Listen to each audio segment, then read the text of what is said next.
Hello and welcome to a brand new installment of Nintendo News Report for Wednesday, October 25th, 2017. It is Mario Week here in Nintendo World. I'm Alex Kalafi, joined today by two of our regular Nintendo News reporters. One, Justin Berube, rocking the Cappy Cap. Hello. Hey, what's up? Did you get that from a GameStop?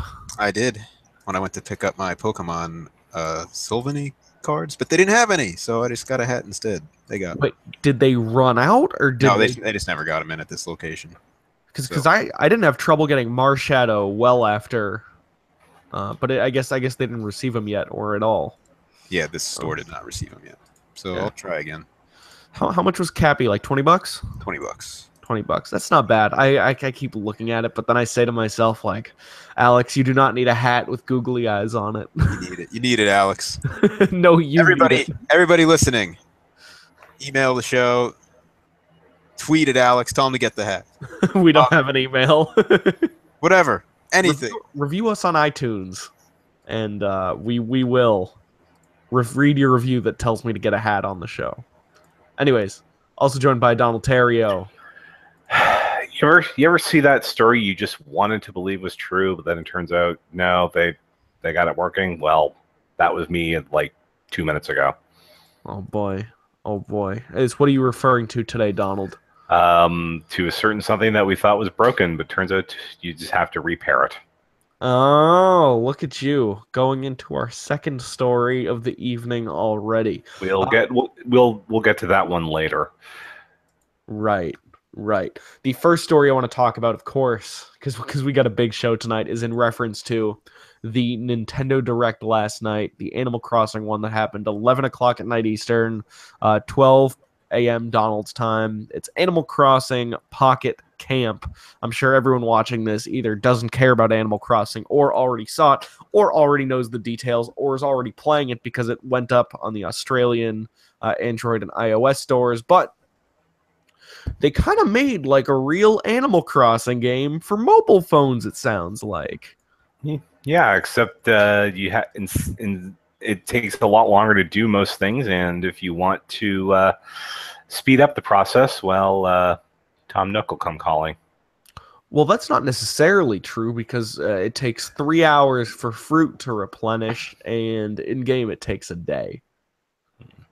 But if you're doing any sort of construction with your camp, that's what really takes a while.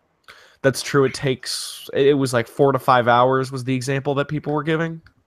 Yeah, and some of the bigger stuff is like 3 days. Oh, wow. Yeah, it looks huge. I mean, you can say it's a real Animal Crossing game. I'm not convinced that it is yet. I want to get my hands on it and see what this is like on a day-to-day basis compared to an actual Animal Crossing game. I'm still a bit confused on how that's going to feel compared to the real deal. So, and I think more importantly, we didn't hear how it would tie to any future Animal Crossing titles, which would probably be a major update in the game at this point. But I think it has to.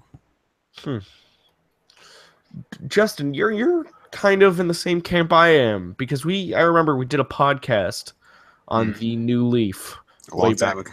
A long time ago. You're into this? Yeah, I'm a decent Animal Crossing fan. Like, I think we talked about this on the podcast. If anybody wants to go looking for it, but I think I like New Leaf a lot. I think it's a good direction for the series to go in. But I thought the whole way you get the things for your town, I forget what they're calling those, the upgrades for your actual town, like you can get different benches and like satellite dishes and stuff like that. In order to get those, you need specific personality type villagers in your town, and then you just had to like annoy them or get lucky enough for them to suggest the exact thing you wanted, and it became this huge chore in the end to just hopefully get what you actually wanted for your town in the end.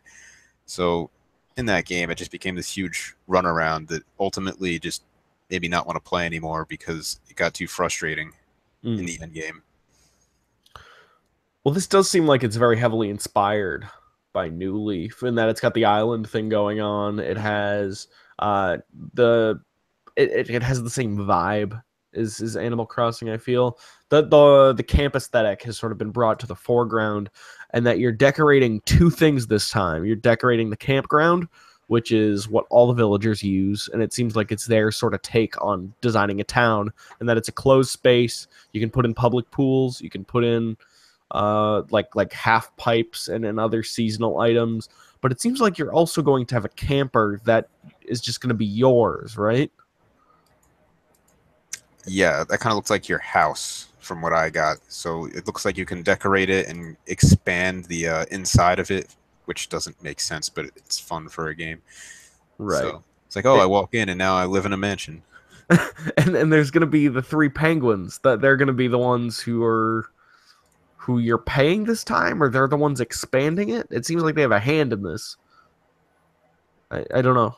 Yeah, I didn't pay too much attention to the new characters, to be honest with you. I was trying to get a grasp for how this would play, and I'm still a bit. It's the type of game I feel like I need to have in my hand to fully grasp all the systems and how they work intertwined to each other.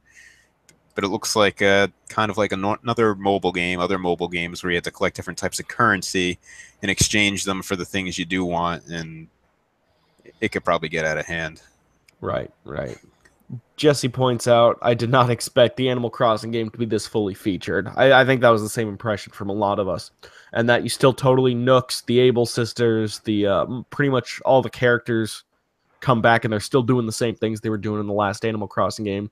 It's more streamlined and you're not walking around an overall town this time. Ms. K3 has been playing it at least a little bit, it seems like. And he says, so in Animal Crossing, you pretty much need to wait for the animals to want to trade.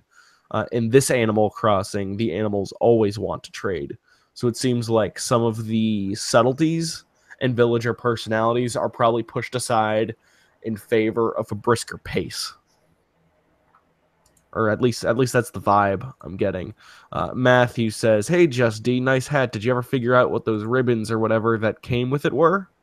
I didn't get any ribbons with the hat, so I'm not sure. Oh, maybe our boy Matt got ribbons. I want a ribbon. Ms. K3 has not seen Tom Nook yet. I'm looking forward to cracking into it. It's due out late November in most territories, but it is officially out in Australia. I assumed it was some error, but it seems like they're totally putting it out in Australia a month early, the same way that a lot of companies do with other mobile apps in order to sort of test it.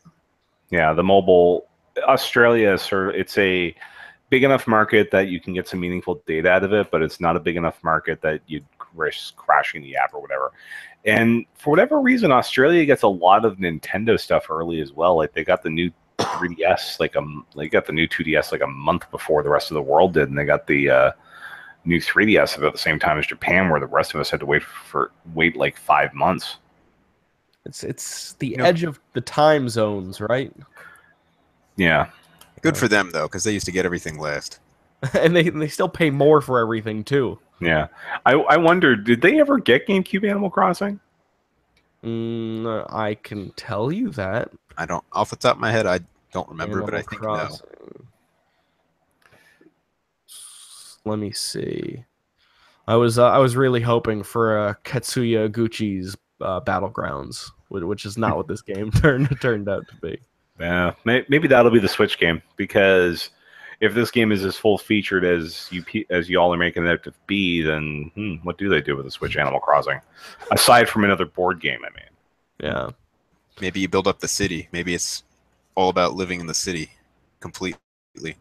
Again, no, for real this time, not that fake city. So your question is if the original GameCube Animal Crossing came out in Australia? Yeah. It came out on October 17th, 2003, which is, mind you, just about 2 years after the original Japanese release on December 14th, 2001, and about 1 year and a month after the September 15th, 2002 release of the GameCube Animal Crossing. Okay. So it just felt like forever for them. Yeah, that game was so good. I'm looking at just the screenshots in the Wikipedia article right now. That might be one of the peaks in video games as far as my gaming, as far as my personal gaming history is concerned. That's one of those video games where you look at the screenshots and your heart just gets all warm. Yeah, Donald, you're not much of an Animal Crossing guy. No. The NES Classic was hard to find in that original Animal Crossing too. Yeah. I tried New Leaf and it just didn't click with me, and I kind of made Isabel cry. Oh no! When I blew up my town, but my question is, we saw pretty much every major Animal Crossing character except for one in that trailer. How the hell are they going to do Rossetti in a mobile game? Because they autosave it so frequently. They could do it. Or Rossetti could be a different kind of character. Yeah. Maybe if you disconnect from the internet. Probably. Pops up and complains. Or if the app crashes, he'll pop back up and he'll start whining about your phone's quality. Yeah. Maybe you'll go and find Rossetti's retired. Yeah, maybe. Or maybe his brother comes back. Yeah, that'd be nice. Yeah.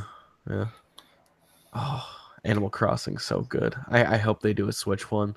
I keep thinking about what the Switch releases next year have to be. And Animal Crossing theoretically makes a lot of sense, except for this game. This is the only game and the only thing that makes me think that there might not be a Switch Animal Crossing next year. I think there would be a Switch Animal Crossing next year, but like I said, I think they'd update the mobile game in some way to promote or tie in or have some sort of linked usage between the app and the Switch version. So they kind of like advertise the new version through the mobile app. Yeah. I mean, they put out there was a Fire Emblem game that came out after Heroes, and they went ballistic at promoting the new game in Heroes. So it wouldn't be the first time they've done. But I'm expecting more interaction through the Nintendo account system. Maybe like some of the items you can send over to the new game, or they're just automatically cataloged in the Switch version if like you earn them on the mobile game. Come think of it, weren't they saying there was going to be some sort of connection between Sun and Moon and Pokemon Go at one point? I mean, there still could be with a future Pokemon game, even if they want to start letting you transfer things over to the Pokemon Bank that you've caught in Pokemon Go. That's the only way I really think an interaction between those two games would work. Yeah, it can still happen. And I also imagine that each subsequent generation, because they're working on Gen 3 right now, is going to become sooner than the last. So the gap between Gen 1 and 2 and Gen 2 and 3, I think Gen 2 and 3 must be a smaller gap than Gen 1 and Gen 2 was. Gen 1, the game launched in July. The Generation 2 at the end of last year, and they're just now getting around to putting Gen 3 in. Okay, so it was a longer gap. But I bet as the game sort of drops off some, even though they're going to have a huge dedicated fan base, but as it gets less feverish, I bet the generations are going to start coming at a more rapid pace. And I think Sun and Moon, we could totally see it. We could see it in the next year.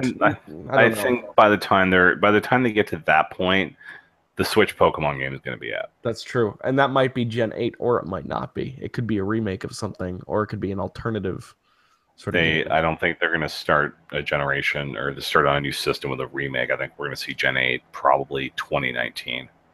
I agree. Okay. Although, if you remember that interview where they were talking about the Pokemon Switch game, they were, in a similar breath, not necessarily referencing the Switch game. They were talking about, it might have been Game Informer or IGN who asked, so you guys, done with remakes for now? And they're like, oh, I don't know about that. That was kind of the tone that they were taking. It's just that they've had the core team. We know that Ultra Sun and Ultra Moon, for instance, are being done by younger developers at Game Freak, so we can probably assume that the core team is working on a new, having to work on a Switch game. Obviously there's more that goes into that, but they also have, they tend to start out a new generation with a new set of Pokemon. A complete one, not like the 3 Ultra Beasts that they're adding into Ultra Sun and Ultra Moon. Yeah, you're probably right. At the end of the day, it's still Pokemon, and it's still going to be a new platform, and it's still going to make the most sense for them to do a new platform, I think. I'm upon hearing your reasoning, I think you're right. Okay. I think that covers it for Animal Crossing, coming out late November or now. Choose your fancy. It's also out in New Zealand. Yeah, you also just be advised that you have to link an Australian My Nintendo account if you want to carry over your data. So when the game comes out here, you're probably going to, if you're in North America, you're going to need a North American account to link that one as well. Here's a question I have. I have an APK of Animal Crossing on my Android right now, and the only option is Australia. When the game comes out, and let's say I start a new game, will it connect to the internet and now all the countries will be listed? Like, is it the same APK ultimately, just different country like they might availability? do it like when that, like if you've got 1.0 on that APK, it might be 1.1 when it comes out in the rest of the world. It's a 0.9.9 Okay. or something like that. It's 0.9.0 or something like that. So that makes sense. Yeah, so it'd probably go to 1.0 at that point. In other things that are available based on various regions. Yeah, that's one reason why I don't touch it, just because I'm afraid I'd lose all my progress if I wanted to use the North American account. Right. Yeah. Right. In other news of things that are available in specific regions, there's a demo of Sonic Forces that you can get on the Japanese eShop right now that gives you access to 3 stages for 1 minute each. And when you hear that, you're like, that's not so bad. That's just a quick little taste. I think you're forgetting how little 1 minute actually is. Yeah, 1 minute will not get you through a single stage of Sonic Mania, let alone Sonic Forces. Yeah. And I was looking at some impressions on Reset Era, the new forum that launched over the weekend, and they were saying that something along the lines of they barely got a taste for what the game will look like playing, let alone how it plays or what the music will even be like. Like, that's how brief of a demo it actually was. Yeah. I wonder if we're going to see that tomorrow in the update, or if we're going to wait till, because it comes out November 7th. So if it's not this week, it would have to be next week if they want to get it out before the game comes out. Yeah, would they totally put out this same demo in North America? I mean, they'd have to, because what other demo would they have? But it's crazy that that's 1 minute a piece. That's terrible. I don't know whose idea that was, but it's pretty stupid. Sonic teams? Have they tried the demo? Or is this like some guy, like, to me this sounds like something like some higher up at a board meeting is like, no, just give them a minute of 3 levels and like that should be good enough. And it's like, but you know, I'm going to lunch. See you guys later. It's like the free samples at Costco or something. It's like, yeah, you get 1 piece and that's it. No, but this would be the equivalent of the free sample at Costco. You put it in your mouth, take 1 bite, and then they pull it back out of your mouth. Actually, as it turns out, that those 3 levels are all of Sonic Forces that has been developed so far, and the rest of Sonic Forces is coming out and being developed by Sonic Team between today and November 7th. So get ready. That game is going to be coming in thermonuclear hot. Oh yeah. Donald, tell me about the Switch updates, both 4.0 and 4.0.1. Okay, so we had 4.0. We talked about it on the show last week, which we talked about how it, gives profile transfer, new icons, and gave what we found out to be support for USB headsets, whether wired like the one I'm using or wireless ones like the PlayStation Gold headset, which plugs in via USB and connects wirelessly that way. We then found out a few days later that they added support for another USB accessory after that. The GameCube controller adapter for Wii U suddenly worked as full controls as you can get on a GameCube controller for Wii U games. Because keep in mind, the GameCube controller is short 1 trigger as compared to, say, a set of Joy-Cons or a Pro controller on the Switch. However, that update also brought some issues with audio for some TVs. So they did an update tonight, which officially they basically rolled the HDMI part of the system back to the previous one before 4.0 to resolve those issues. But then we all forgot about one little thing that it does whenever you do a full reset of the system. which is part of the update process, it disconnects all controllers. So Oh, boy. for a bit, the GameCube controller adapter stopped working. But when you redo the pairing process with the system, it will start working again. So if for some reason you want to use the worst D-pad since the N64, then you can do that now. And if you want to play with a missing button in Mario Odyssey, you can also do that. Knock yourself out. I still think it's the best D-pad available today on Nintendo Switch. You can rock left and right, back and forth, and it will not hit up or down on the way a D-pad should be. Does that include the Pro Controller? Yes. Okay. Now, I've written an article on Nintendo World Report, and you guys can look it up, on how bad the D-pad on the Switch Pro Controller is. You can't play Street Fighter with it, and certain games will not function as well as it should. And it's not any fault of the player; it's design of the controller. It's Puyo Puyo Tetris is another one that I know has some issues with the Pro Controller. Yeah, and in Blaster Master, when I tried to leave my character facing a diagonal direction, using the D-pad on the top-down stages, because it would bump into the other button so much, it became almost impossible, to where I had to switch to the stick and just flick it up that way to leave them in that direction. nice. Not nice. No, not nice. But Not nice. you could try the GameCube controller, everybody. Yeah, and you can try it with the Sonic Forces demo. Yeah, I wanted to see what a Smash Brothers game would look like when the GameCube controller wasn't there as a crutch. Donald, if that happened, I think there'd be riots in every street. Good. In the world.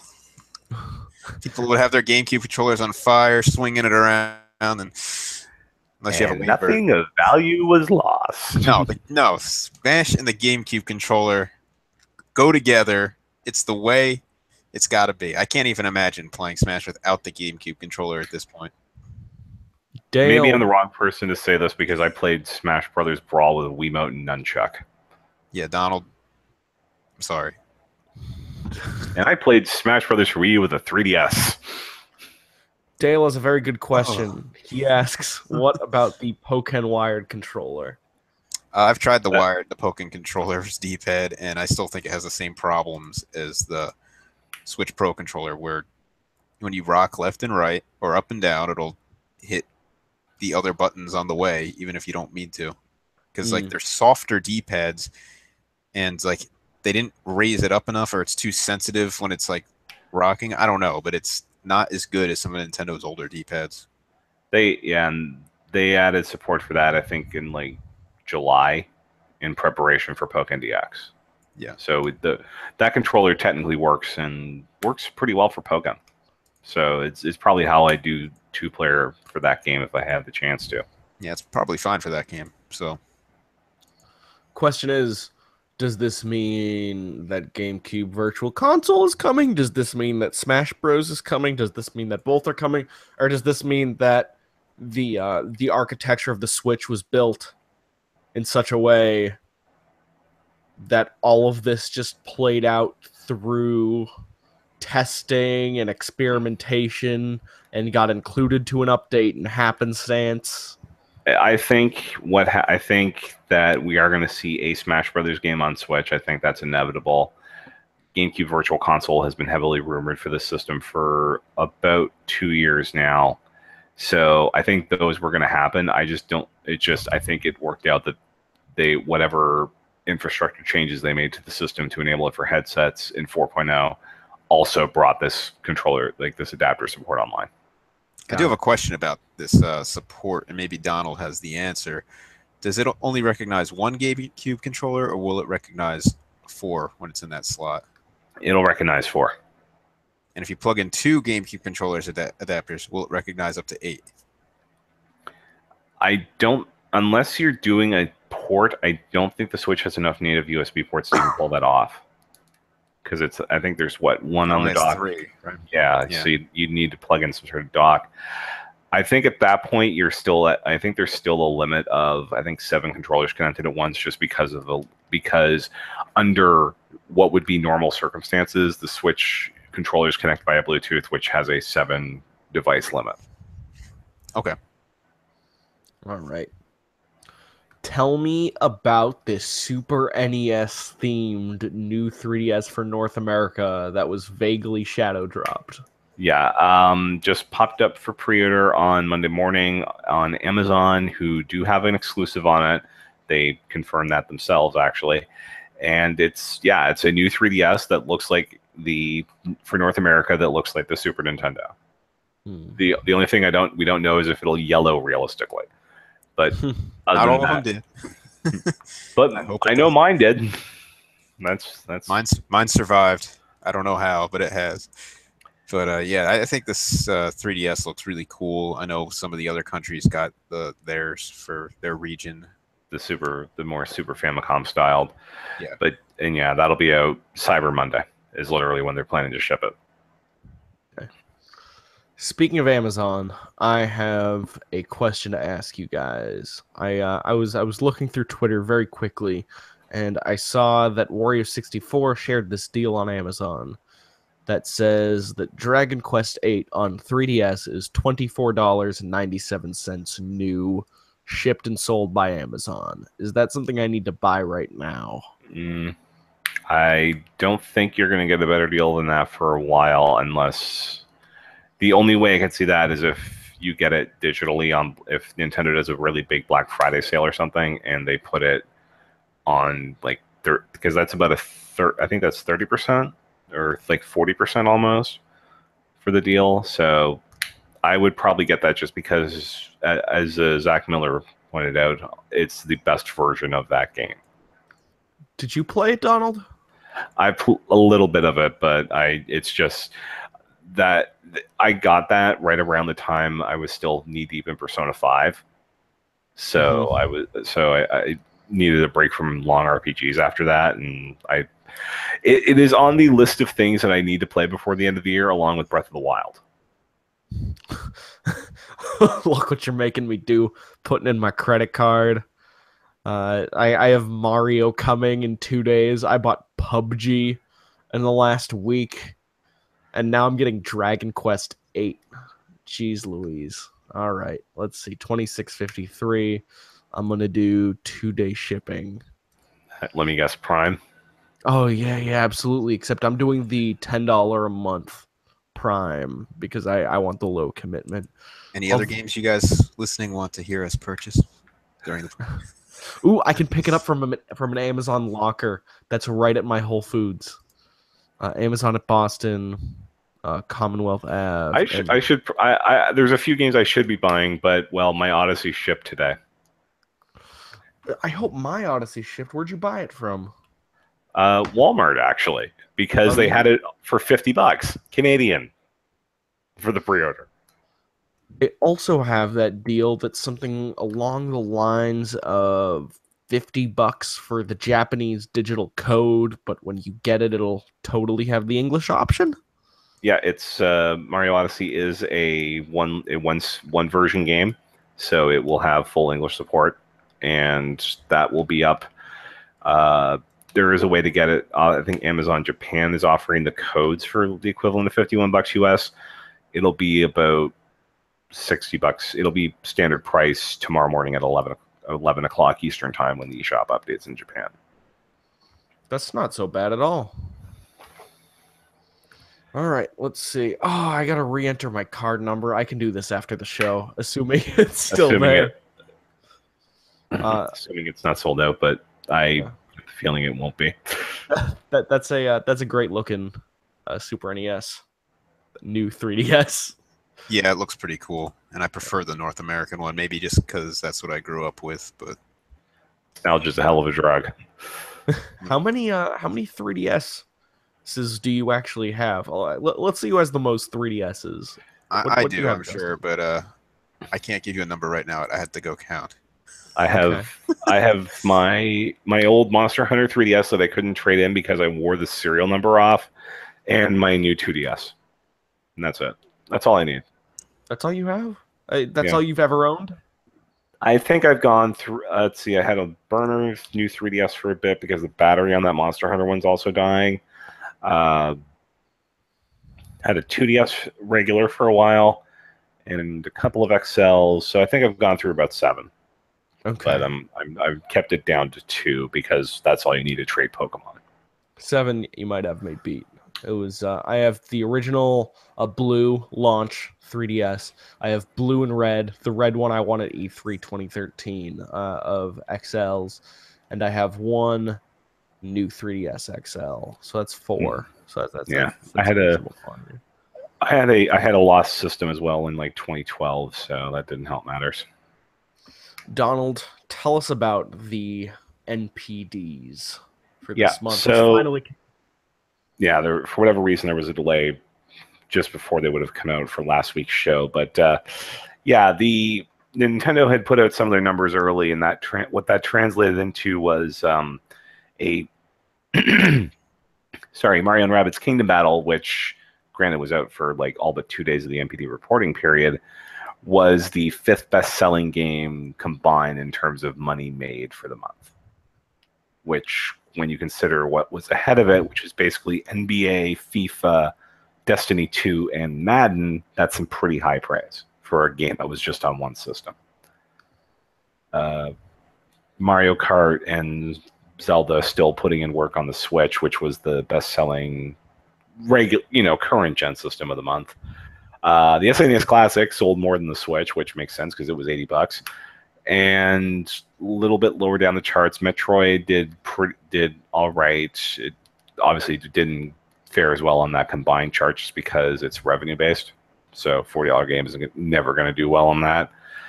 But a little bit further down, Monster Hunter Stories was the second best-selling 3DS game of the month, which is, I guess, good for Capcom.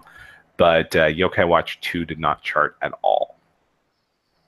Is that a surprise? Because Yokai Watch has not necessarily had a very successful life in North America. Yeah, and it also was only on sale for 2 days. But it's like the third version, which if you look at the proportion of sales that third versions get in, say, Pokemon, that makes sense.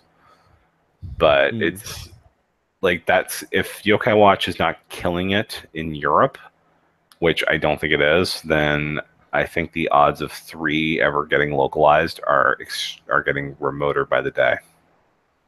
Now, I do have a question for you, Donald. Would the NPDs combine both SKUs for the Metroid?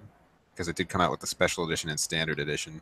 Yeah, but even then, you would assume that the special edition is like limited printing, so a majority of the sales for Metroid are going to be at $40 versus everything above it, which is like your $60, $90, $150 games in some cases, like NBA. Yeah, Nintendo's killing it. Rabbids 5th place overall. Yeah, it's already the best-selling Wii U third-party or Switch third-party game. Ubisoft is killing. Yeah, but so Nintendo is too. It's upward mobility. Yeah, and this is going to be a very interesting month because all the I would think that stuff like NBA, Destiny 2, especially with the PC version coming out, and FIFA and Madden are still going to be strong, but I'm very interested to see who wins the race for Friday. With Odyssey, Assassin's Creed, and Wolfenstein. I think those are 3 very different competitions. I think Wolfenstein is 3rd place, and I don't even think it's going to be close. And I think what's going to happen is Assassin's Creed is playing to its own audience, and it's kind of in the Call of Duty category where even if it's trending downward, it's still going to do gangbusters in sales, and it's hitting all the major platforms, and it's going to sell the most units, I'm betting.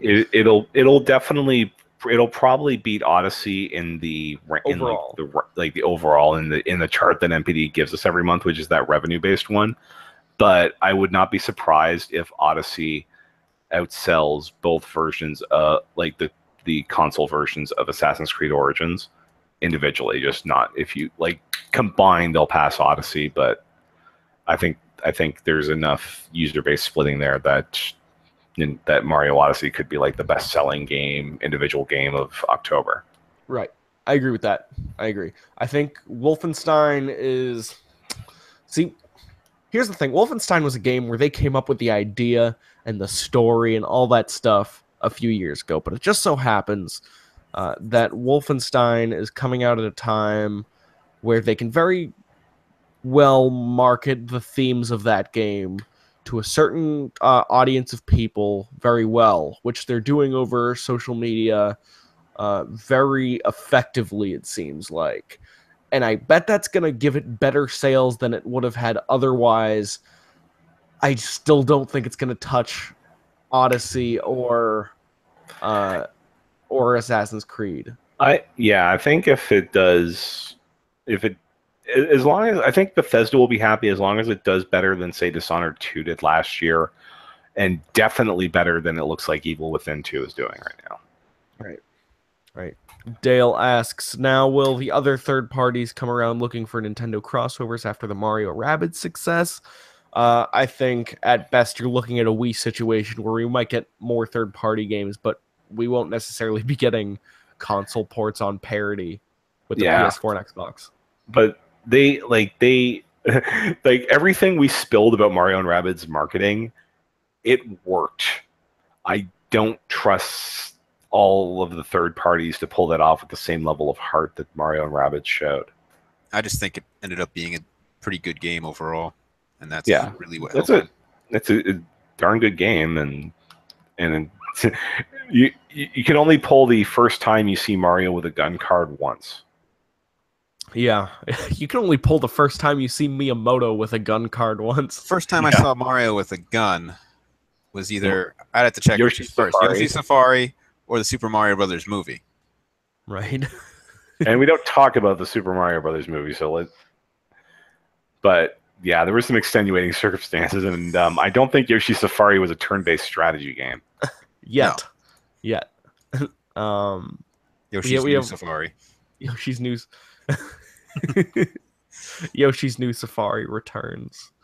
Shin Megami Tensei 4 announced. Well, I guess it was announced earlier this year in some capacity, but now it was announced that it was Shin Megami Tensei 5. There was a stream that I actually watched live. It was like 5 minutes long.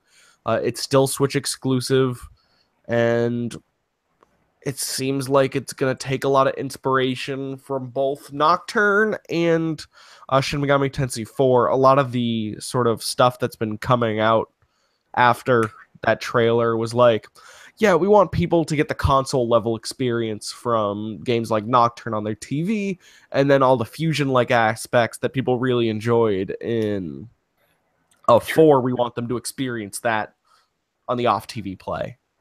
Yeah, like the key is that like you'll pull it out, like you pull the Switch out when you're going to do get your demons all set up, and then you put it back in and you continue the game that way. They did show a trailer for it. Tokyo's getting it in the pants again.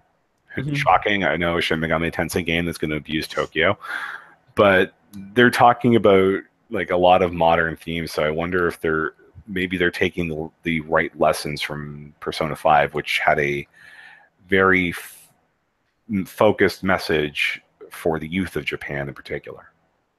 Yeah, it wasn't. I don't feel like Persona 5 was preachy, but it did have a stronger message than the previous 2 Persona games, at least.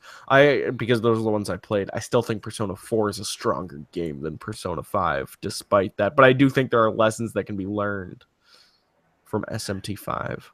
Yeah, and they're bringing that, and it looks like they're bringing it into 5, certainly. We still don't have a release date for this. We just know it's in development. But I think a lot of the news is that this is actually going to be a Switch exclusive, at least temporarily, because I know there was a lot of people who expected that game to be multi-platform, Switch, PS4. I'm okay with it. I think it's kind of cool, actually. If Shin Megami Tensei becomes the Nintendo game and Persona becomes the Sony game.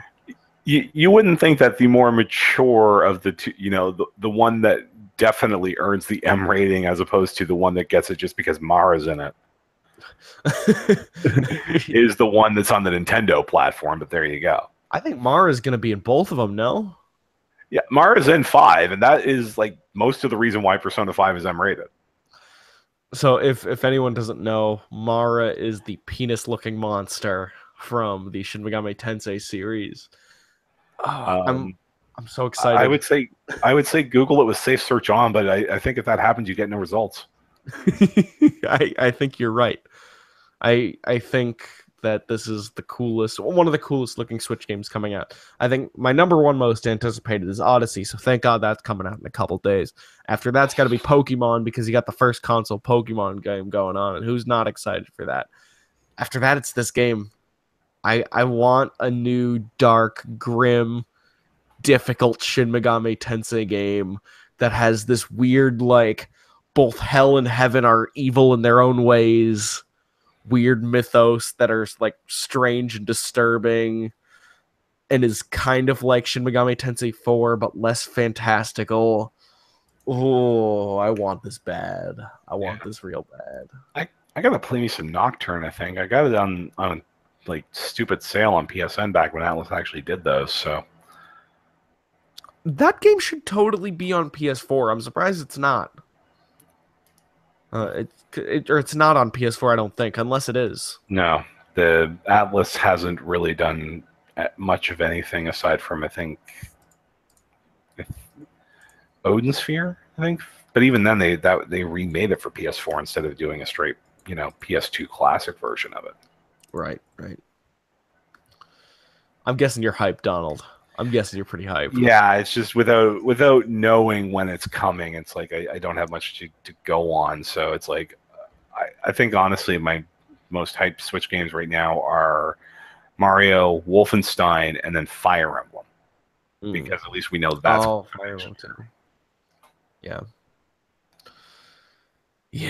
I think when I saw that Unreal Engine 4 Odin, I was already sold on this game. And then this new trailer didn't show anything off other than the title. And in fact, I was kind of disappointed with how little it showed personally. But we know what the game's title is. We know that it's going to be an exclusive. We know it's going to be a dark AF game. Dark, depressing, and one that's going to drive me crazy for about 70 hours. Yeah. Chair Goblin asks, and this is the last question we'll answer before we close off the show. I wonder if Samus Returns sold well enough. I think it did okay. It was just below Mario and Rabbids in terms of total units sold, which we don't know how it did digitally, and because Nintendo doesn't give that information to the NPD, and we know from the rankings that Nintendo gave last week that like it was basically Destiny, NBA, FIFA, Rabbids, Metroid. Metroid doesn't do well in Japan, and Samus Returns did okay in Europe, but I think the North American sales were strong enough that there's probably going to be another 2D Metroid once they get out of Prime 4. I mean, maybe even with Prime 4, because I'm sure another 2D Metroid wouldn't take as long to develop as Prime 4. Yeah, but what platform do you put it on at that point? Because you can do like a 2D, 3D split if you've got a separate handheld and a console. This is true. But with the Switch doing both of those, unless they're going to do something where like if you're playing it in handheld mode, it's a 2D game, and then when you're playing it on the TV, it's a first-person shooter or something. I don't think that's going to be happening. Yeah. No way. I'd love to see a 2D Metroid on Switch at some point.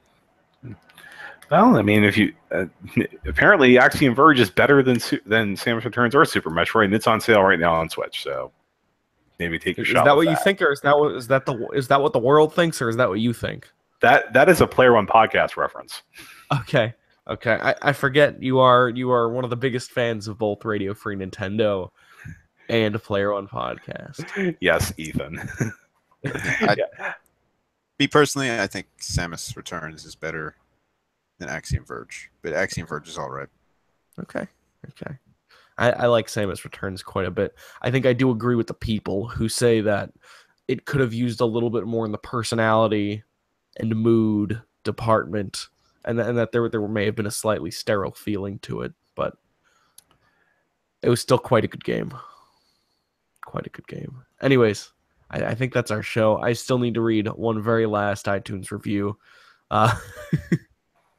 This one's a pretty good one. Ginger Beer Oz says, good discussion, challenging host, 4 stars.